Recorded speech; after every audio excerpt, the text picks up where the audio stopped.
Angkas sa motor, bawal na bawal daw. Alamin ang totoo sa Fact or Fake.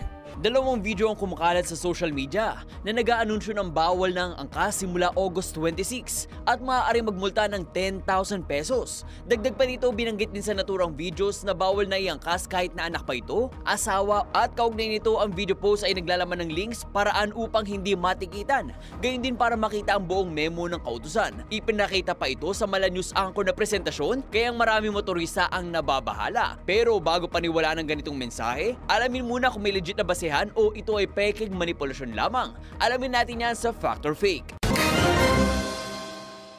Sa kasalukuyan, walang anumang opisyal na anunsyo mula sa Land Transportation Office o LTO, Department of Transportation, Land Transportation Franchising and Regulatory Board o LTFRB o PNP na nagpapatunay na ipagbabawal ng pag-angkas sa motorsiklo o na may pagmumulta ng 10,000 piso. Wala rin press release o memo kaugnay rito. Kaya naman ang viral video na nagsasaad na bawal na ang angkas at may 10,000 pesos na multa ay fake. Walang opisyal na basehan o batas na nagpapataw ng ganitong multa o pagbabawal. Malinaw rin na ito ay isang AI-manipulated deepfake na walang legal na basehan o suporta mula sa anumang pamahalang ahensya. Nilikha ito bilang scare tactic o clickbait, hindi bilang totoong anunsyo.